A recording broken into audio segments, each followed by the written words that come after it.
नमस्कार दोस्तों, मैं प्रिंस सैनी आपका स्वागत करता हूं हमारे चैनल लर्न एंड ग्रो में। आज हम बात करेंगे नीड फॉर मेजरमेंट के बारे में। जो नीड फॉर मेजरमेंट है यानी कि मेजरमेंट की जो जरूरत है वो हमें क्यों पड़ती है, तो उसके बारे में जानेंगे। तो सबसे पहले एक ओवरव्यू ले लेते हैं कि जो फिजिक्स है वो कौन सी जो ब्रांच है साइंस की जो कि डील करती है नेचर के साथ, यानी कि ये जो डील करेगी ये नेचर के साथ डील करती है, या फिर अगर हमें जो नेचुरल फिनोमिना है उनका पता लगाना हो तो उसके साथ जो ये साइंस डील करती है तो उसको बोलते हैं जो फिजिक्स है। अब देखिए, जो ये नेचुरल फिनोमिना है, अगर हमें इनकी प्रिसाइज डिस्क्रिप्शन चाहिए, प्रिसाइज डिस्क्रिप्शन मतलब कि हमें एक्यूरेट पता करना है कि कोई भी जो नेचुरल फिनोमिना है किस तरह से हो रहा है। जैसे मान लीजिए बरसात क्यों होती है, बिजली क्यों कड़कती है, रात दिन क्यों होते हैं, या धरती की तरफ कोई भी चीज खींची क्यों चली आ जाती है, अगर हम ऊपर फेंकते हो नीचे क्यों आती है।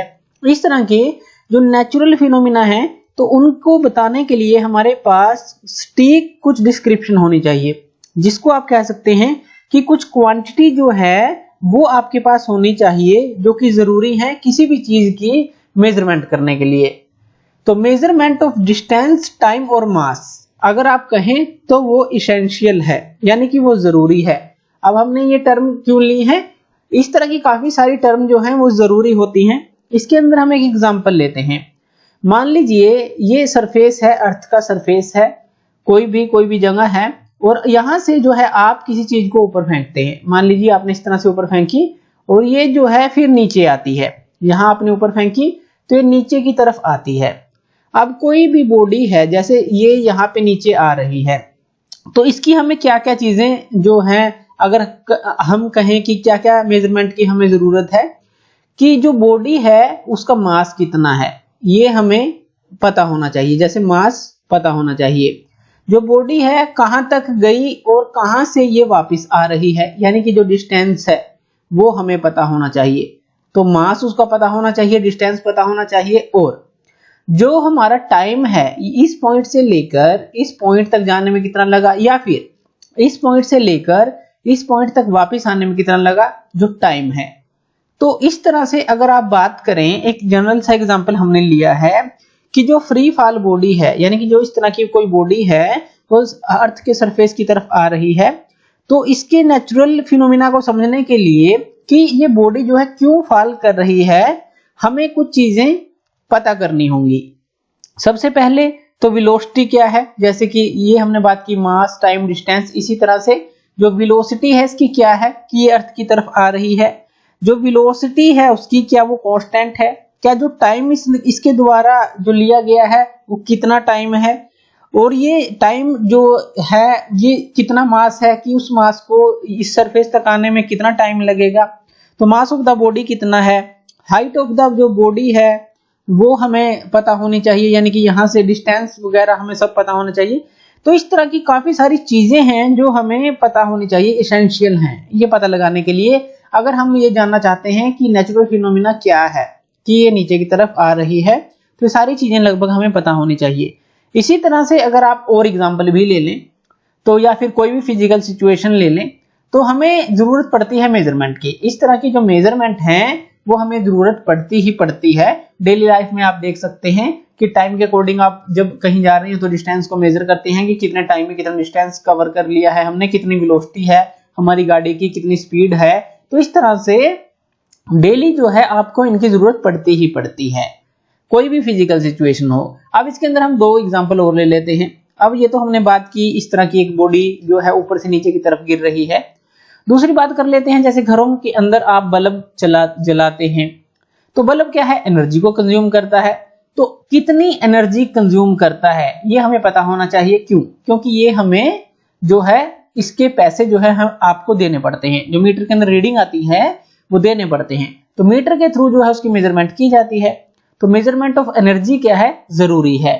अगर आप जो है इलेक्ट्रिक बल्ब को जलाना चाहते हैं, वो कितने वाट का है, तो ये जो सब चीजें हैं जरूरी हैं। अब ये किस पे जलेगा, वो इलेक्ट्रिसिटी को कंज्यूम करेगा, और इलेक्ट्रिक एनर्जी को जो है हमें मेजर करना जरूरी है, यानी कि एनर्जी को मेजरमेंट करना जरूरी है इस एग्जांपल में। दूसरा, मान लीजिए आपको बुखार है, फीवर है, तो आप डॉक्टर के पास जाते हैं, तो वो क्या करता है, कैसे चेक करता है कि आपको कितना फीवर है? वो आपका जो बॉडी का टेम्परेचर है उसको मेजर करता है, उसके थ्रू उसको पता लगता है कि आपको कितना फीवर है। तो अगर आपको पता लगाना है कि कितना फीवर है, तो आपकी बॉडी का टेम्परेचर चेक करना पड़ेगा। तो ये मेजरमेंट जो है टेम्परेचर ऑफ बॉडी, वो जरूरी है इस केस के अंदर देखें, फीवर के केस के अंदर देखें। तो इस तरह से आप देख सकते हैं जो मेजरमेंट ऑफ जो एनर्जी है, या इस तरह से टेम्परेचर है, या इस तरह की चीजें का जो मेजरमेंट है ये जरूरी है। तो इसीलिए जो ऑब्जर्वेशन और जो इस तरह की मेजरमेंट होती हैं उनको हम बैकबोन ऑफ फिजिक्स बोलते हैं, यानी कि फिजिक्स की बैकबोन ही है। अगर ये पता होंगी तभी हमारा जो नेचुरल फिनोमिना है किस तरह से काम कर रहा है वो हमें पता लगता है। तो ये बहुत जरूरी है। इसी तरह से हम कुछ जो है डेफिनेशंस लेते हैं, जैसे कि अकॉर्डिंग टू लॉर्ड केल्विन, कि लॉर्ड केल्विन ने क्या कहा था। उन्होंने कहा कि अगर आप किसी चीज को मेजर कर सकते हैं और आप उसके बारे में बोल रहे हैं, उसके बारे में कुछ बता रहे हैं, अगर आप उसको नंबर्स में एक्सप्रेस करके बता रहे हैं, तो ये माना जाएगा कि आपको उसके बारे में कुछ पता है। लेकिन अगर आप उसको नंबर्स के अंदर एक्सप्रेस नहीं कर सकते, अगर आप उसको नंबर्स के अंदर एक्सप्रेस नहीं कर सकते, तो जो आपकी नॉलेज है उसको कम आंका जाएगा, या फिर कहा जाएगा कि अनसेटिस्फैक्टरी काइंड है, क्योंकि आप उसको नंबर में बता ही नहीं पाए। तो लॉर्ड केल्विन ने ये अपनी एक परिभाषा दी थी, तो उन्होंने एक ये रिमार्क दिया था। इसी तरह से अगर हम बात करें अकॉर्डिंग टू प्रोफेसर डब्ल्यू.एस. फ्रैंकलिन के द्वारा क्या परिभाषा दी गई थी, तो उनके द्वारा कहा गया था कि जो सबसे जरूरी चीज है, मान लीजिए कोई भी पर्सन है जो फिजिक्स के अंदर काम कर रहा है, तो जो सबसे जरूरी चीज है उस पर्सन के लिए, जो यंग मैन है, तो उसके लिए जो सबसे जरूरी चीज है अपने जो फिजिक्स का वो काम कर रहा है, या कहें कि उसका जो फर्स्ट कोर्स है फिजिक्स के अंदर, कि उसके पास कितनी प्रिसाइज डिटेल है किसी चीज को बताने के लिए, कितनी जो उसके पास सटीक डिटेल, आप इसको बोल सकते हैं सही डिटेल है, तो उसके लिए उसको अप्रिसिएशन दिया जाएगा। तो एक्यूरेट जो मेजरमेंट है उसके ऊपर इस परिभाषा के अंदर फोकस किया गया है कि हमें जो मेजरमेंट है वो एक्यूरेट होनी चाहिए, तो उसके ऊपर यहाँ पे फोकस दिया गया है इस परिभाषा के अंदर, या कहीं कि अकॉर्डिंग टू प्रोफेसर डब्ल्यू.एस. फ्रैंकलिन के द्वारा इस परिभाषा में एक्यूरेसी के ऊपर जोर दिया गया है। और इसी के थ्रू जो है, अगर हम इसी की कॉन्ट्रारी देखें, तो according to sir A Eddington थे जो, उन्होंने क्या बोला, उन्होंने बोला कि जैसे ठीक है जो हमारे मैथमेटिशियन हैं या फिर जो हमारे फिजिस्ट हैं, तो उनके द्वारा काफी फॉर्मूले दिए गए हैं, काफी चीजें बताई गई हैं, काफी सिंबल्स दिए गए हैं, लेकिन अगर आप सोचते हैं कि इनके द्वारा जो हमारे फिजिस्ट हैं या फिर मैथमेटिशियन हैं उनके द्वारा चीजें ही बहुत हैं, तो यहाँ पे आपकी जो नॉलेज है वो कम आंकी जाएगी, या कहें कि काफी आप जो संकुचित सोच के माने जाएंगे, क्योंकि जो लाइफ है, तो ये बोलते हैं कि life would be stunted and narrow, तो ये जो है आपकी कम सोच आंकी जाएगी अगर आप जो ये फील करते हैं कि वर्ड का कोई सिग्निफिकेंस है ही नहीं जो मैथमेटिशियन और फिजिस्ट के द्वारा दिए गए रूलों के अलावा, या कहेंगे जो फिजिस्ट हैं या मैथमेटिशियन हैं जो उन्होंने बता दिया है उनके अलावा जो हमारा वर्ड है उसके बियॉन्ड कुछ है ही नहीं। तो वो कहते हैं कि ऐसा नहीं है, इसके अलावा भी बहुत कुछ है, वो ऐसा कहना चाहते हैं जो हमारे फिजिस्ट प्रूव कर चुके हैं या मैथमेटिशियन प्रूव कर चुके हैं, उसके अलावा भी वर्ड में बहुत कुछ है। आप ऐसा अगर फील करते हैं कि इनके अलावा कुछ भी नहीं है दुनिया के अंदर या वर्ल्ड के अंदर, तो आपकी जो सोच है कम मानी जाएगी। तो ये कहना चाहते हैं। तो इस तरह से जो आपकी जो क्वांटिटीज हैं, ये जो क्वांटिटीज हैं जो हमने ऊपर बात की, जो कि हमारी लॉ ऑफ फिजिक्स के अंदर आती हैं, तो ये जो मेजरमेंट है नेसेसरी होती हैं। तो जो भी क्वांटिटी हमने ऊपर देखी इन terms of which law of physics, जो अगर हम फिजिक्स के लॉ के अंदर इन क्वांटिटीज को बात करें तो ये जो मेजरमेंट है जरूरी होती हैं, और इन जो ये क्वांटिटीज होती हैं जो हम मेजर करते हैं उनको हम फिजिकल क्वांटिटी बोलते हैं। तो ये हमारी होती है कि आप जो फिजिकल क्वांटिटी हैं ये क्या होती हैं। ये इसमें ये कहना चाहते हैं कि जो भी क्वांटिटी हैं, तो जो हमारी all the quantities in terms of which law of physics are described, यानी कि जिसके थ्रू हम फिजिक्स के लॉ को बता सकते हैं अच्छी तरह से, तो उनकी जो मेजरमेंट है जरूरी है और इन्हीं को हम फिजिकल क्वांटिटी बोलते हैं। तो यहाँ पे ये आपको क्लियर हो गया होगा।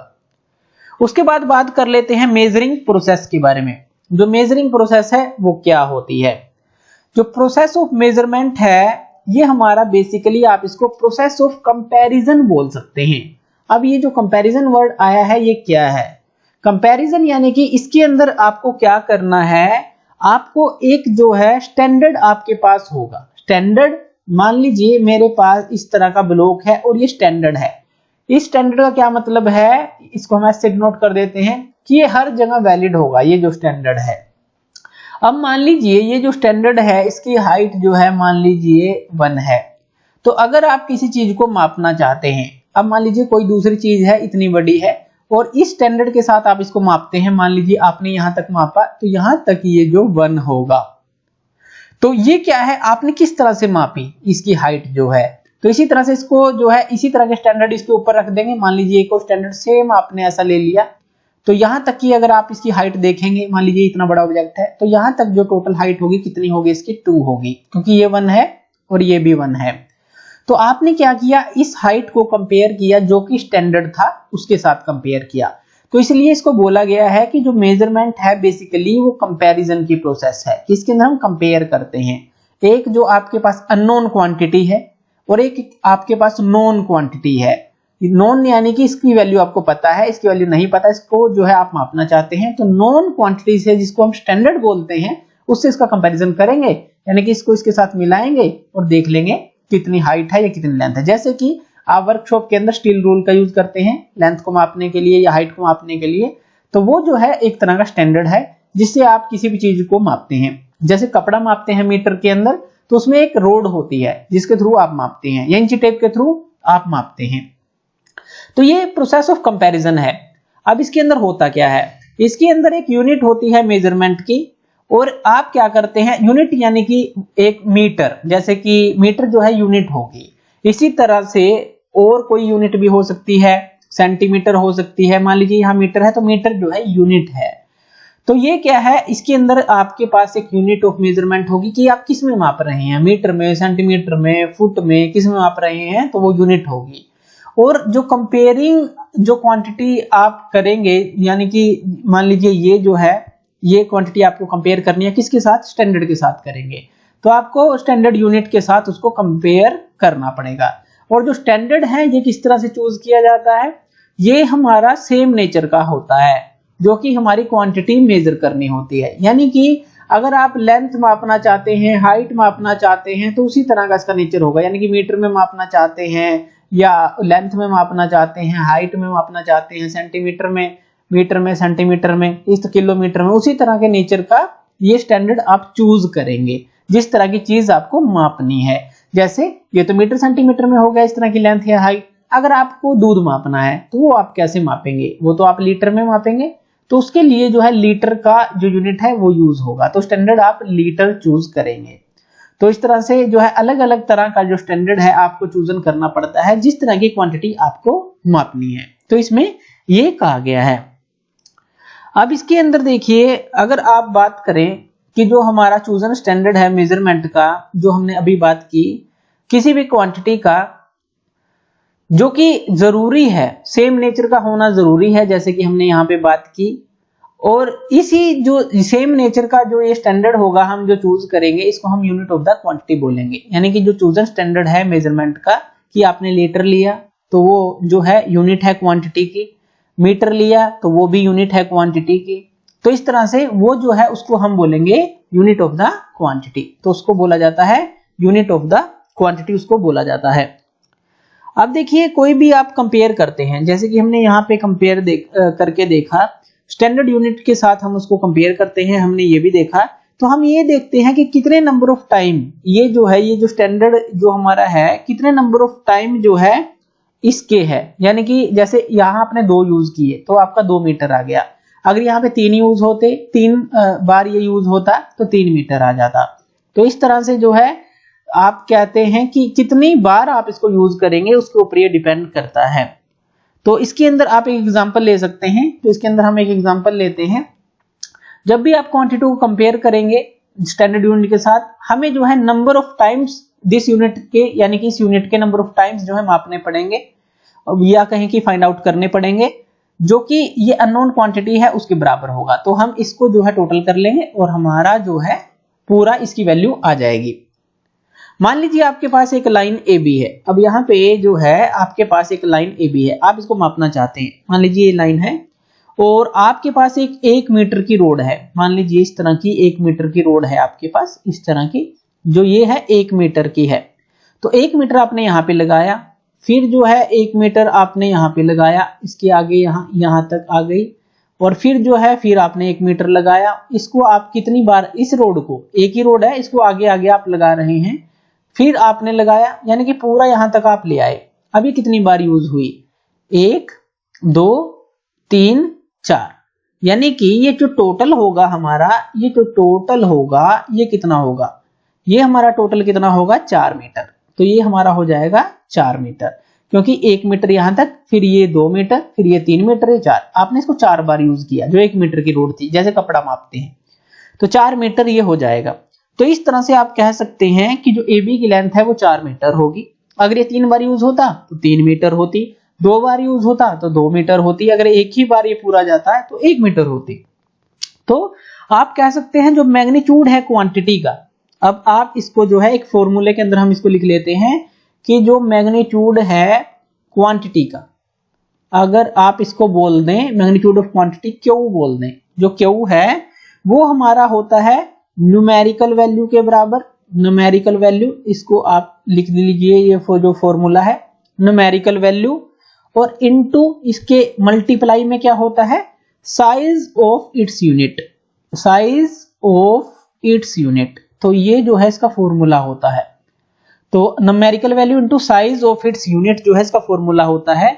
अब मान लीजिए जब यूनिट है U है, अगर मान लीजिए आप जो है यूनिट U मान लेते हैं, और जो क्वांटिटी यूनिट U है जो हमारी n टाइम जो है क्वांटिटी को कंटेन करती है, तो जो Q है वो क्या आ जाएगा NU।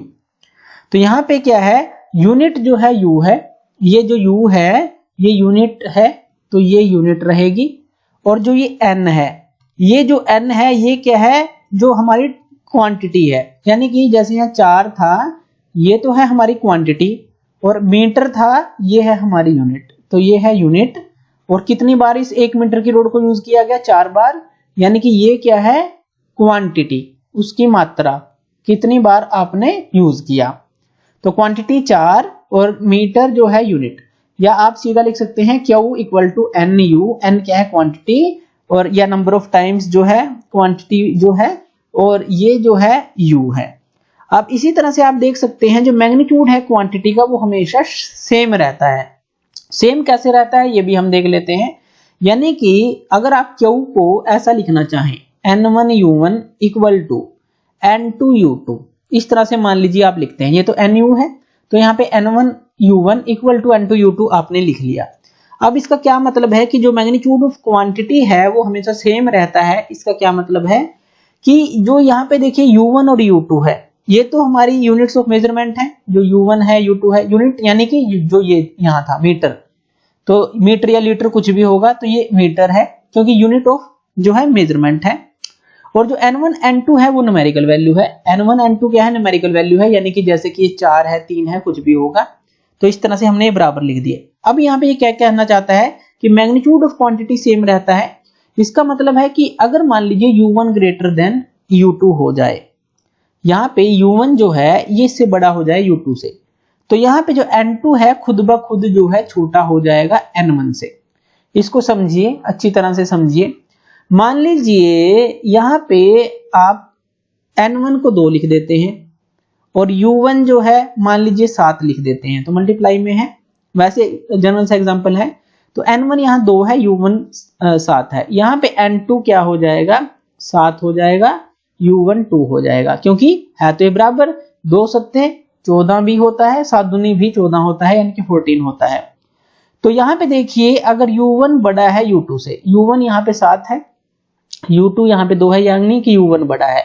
अब यहाँ पे N1 2 हो गया और N2 7 हो गया, यानी कि जो यहाँ पे N2 है, यहाँ पे जो N1 है ये आपका यहाँ पे इसको ठीक कर लीजिएगा, सॉरी यहाँ पे n1 है और यहाँ पे n2 है, हम इसको दोबारा लिख लेते हैं। यानी कि यहाँ पे n1 जो है लेस देन रहेगा n2 से, क्योंकि देखिए ये जो u1 है ये 7 है, यहाँ पे u2 जो है ये छोटा है, u1 बड़ा है, तो u1 बड़ा है, u2 अगर मान लीजिए तो n1 जो है अपने आप ही छोटा हो जाएगा, यानी कि ये 2 रह गया और n2 हो गया 7, क्योंकि बराबर रखना है। अगर इसमें से एक वैल्यू बढ़ेगी तो एक कम होगी ताकि ये बराबर रहें, इसी तरह से अगर इसमें से एक वैल्यू कम होगी तो एक बढ़ेगी तो ये बराबर रहेगा। तो ये कहना चाहता है इसके अंदर, तो इसको आप इसको ठीक कर लीजिएगा, ये हमने गलती से लिख दिया था, n1 लेस देन n2 रहेगा, या कहें कि n2 बड़ा हो जाएगा n1 से, क्योंकि यहाँ पे u1 बड़ा है u2 से, तो उल्टा हो जाएगा यहाँ पे n2 बड़ा हो जाएगा n1 से। तो इस तरह से जो मैग्नीट्यूड है आप इसको समझ सकते हैं। आगे चलते हैं, नेक्स्ट है हमारा कंसेप्ट ऑफ मास। जो कंसेप्ट ऑफ मास है वो क्या है, तो इसको हम समझ लेते हैं। तो कंसेप्ट ऑफ मास क्या है, कोई भी मास है बॉडी का, हम उसको किस तरह से डिफाइन करते हैं। Mass of a body define as the quantity of matter, यानी कि उसके अंदर कितनी क्वांटिटी ऑफ मैटर है। इसका हम एग्जांपल लेते हैं जो कि कभी जीरो नहीं हो सकता, विच नेवर बी जीरो। आप सामान लेने जाते हैं, तो आप वहां पे बोलते हैं कि मुझे 1 किलो चीनी चाहिए, या 1 किलो मुझे कुछ चीजें चाहिए, या 500 ग्राम चाहिए, कुछ भी। तो वो किस तरह से मापा जाता है, जो आपका उसके अंदर क्वांटिटी आती है उस मैटर की, तो वही तो उसका मास है। तो मास क्या है बॉडी की, जो कि क्वांटिटी होती है मैटर की, तो वो होता है हमारा मास, और ये कभी भी जीरो नहीं हो सकता। मान लीजिए एक मिट्टी का भी कण है, आपको लगता तो बिल्कुल हल्का है या ना के बराबर लगता है उसका मास, लेकिन जीरो तो नहीं है, कुछ ना कुछ तो उसके अंदर होगा। और जो मास होता है बॉडी का, वो अफेक्ट नहीं करता कि कोई भी उसके पास और बॉडी हो, प्रेजेंस या एब्सेंस हो कोई अदर बॉडी की, या फिर उसकी लोकेशन को चेंज कर दिया जाए। यानी कि 1 किलो चीनी को आप चाहे तो दिल्ली ले जाइए, चाहे आप उसको पुणे ले जाइए, चाहे आप उसको कहीं भी ले जाइए, वो 1 किलो ही रहेगी। तो ये जो है लोकेशन पे इसका कोई फर्क नहीं पड़ता, या फिर इसके आसपास कोई चीज है उससे इसका कोई फर्क नहीं पड़ता, मास जो है रिमेन सेम रहता है। मेनली जो है 2 तरह के मास की हम बात करते हैं। तो जो मास है, जैसा कि हमने बात की, ये अफेक्ट नहीं करता जो प्रेजेंस और एब्सेंस है किसी भी अदर बॉडी की। और तो अगर हम उसकी लोकेशन चेंज कर दे, जैसे यहां से कहीं और ले जाके भी हम उसको मास को देखें, तो वो सेम ही रहेगा। तो मास जो है कभी भी चेंज नहीं होता। 2 तरह के मास होते हैं बॉडी के अंदर, एक तो होता है इनर्शियल मास, एक होता है ग्रेविटेशनल मास। दो तरह के मास की बात करते हैं। इनर्शियल मास जो है, इनर्शियल मास है हमारा कि जो इनर्शिया के कारण जो है हमारा होता है। इनर्शियल मास जो है यानी कि मेजर ऑफ इनर्शिया, आप उसको इनर्शियल मास बोलते हैं। मेजर ऑफ इनर्शिया, इनर्शिया क्या होता है, इनर्शिया हमारा होता है कि कोई भी बॉडी है, अगर मान लीजिए कोई बॉडी है, अगर ये रेस्ट पे है तो ये रेस्ट पे रहना ही पसंद करेगी। लेकिन अगर ये मोशन के अंदर है, मान लीजिए ये मोशन के अंदर है, तो ये मोशन के अंदर ही रहना पसंद करेगी। तो मेजर ऑफ इनर्शिया जो है, तो उसके थ्रू जो है आप इसको मेजर करते हैं। यानी कि जो इनर्शियल मास है बॉडी का, वो क्या है, मेजर ऑफ इनर्शिया है। इसी तरह से जो ग्रेविटेशनल मास है, ग्रेविटेशनल मास क्या होता है, ये होता है measure of gravitational pull of earth, यानी कि जो ग्रेविटी है उसको मेजर करना, जो बॉडी के ऊपर लगा है कि जो उसको अपनी तरफ खींच रही है। तो ग्रेविटेशनल पुल को मेजर करना, ये हमारा होता है gravitational mass of a body. यानी कि gravitational mass of a body क्या है, ये is a measure of gravitational pull of earth on the body. तो इसको आप इस तरह से बोल सकते हैं। जो कॉमन यूनिट है मास की, जो मास की कॉमन यूनिट है, ये क्या है, जहां भी जैसे कि हमने ऊपर बात की कि आप कुछ लेने जाते हैं, तो वो जो कॉमन यूनिट है वो होता है केजी, यानी कि किलोग्राम। किलोग्राम के अंदर जो है आप इसको जो है मानते हैं कि मोस्ट कॉमन यूनिट है। जो 1 किलोग्राम है उसको क्या डिफाइन किया गया है, अगर आप बात करें 1 क्यूबिक डेसीमीटर ऑफ वाटर, यानी कि आप मान लीजिए 1 क्यूबिक डेसीमीटर ऑफ वाटर की बात करें। 1 क्यूबिक डेसीमीटर क्या है, इस तरह से एक क्यूब है, और यहाँ पे ये जो है ये भी 1 डेसीमीटर है, और यहाँ पे ये जो है ये भी 1 डेसीमीटर है, और यहाँ पे ये जो है ये भी 1 डेसीमीटर है। तो 1 डेसीमीटर 1 डेसीमीटर 1 डेसीमीटर, यानी कि मास ऑफ 1 क्यूबिक डेसीमीटर, ये इंटू ये, तो क्यूबिक हो गया, क्यूबिक डेसीमीटर हो गया। और जो ये क्या चीज है इसके अंदर, जो वाटर है, इसके अंदर वाटर है और वो भी कितने पे है, 4 डिग्री सेल्सियस पे। तो इसके अंदर क्या है, वाटर है और वो भी कितने पे है, 4 डिग्री सेल्सियस पे। तो आप इसको बोल सकते हैं जो 1 किलोग्राम है वो किस तरह से डिफाइन किया गया है, mass of 1 cubic decimetre of water at 4 degree Celsius. तो इस तरह से आप इसको बोलेंगे। बाद में जो है किलोग्राम की डेफिनेशन को बाद में मॉडिफाइड कर दिया गया था, तो वो भी हम देखेंगे। तो यहाँ पे ये डेसीमीटर क्या है, इसको भी थोड़ा सा ओवरव्यू ले लें। 1 मीटर के अंदर 10 डेसीमीटर होते हैं और जो 10 डेसीमीटर है उसके अंदर होते हैं 1000 डीएम क्यूब। जैसे कि हमने बोला 1 decimetre into 1 decimetre into 1 decimetre, यानी कि 10 decimetre into 10 decimetre into 10 decimetre क्या हो जाएगा, 1000 डेसीमीटर क्यूब। वही हम कह रहे हैं mass of 1 cubic decimetre of water at 4 degree Celsius. तो ये था हमारा कंसेप्ट ऑफ मास। जो नेक्स्ट लेक्चर है उसके अंदर हम डिस्कस करेंगे कंसेप्ट ऑफ लेंथ और कंसेप्ट ऑफ टाइम के बारे में। Thank you.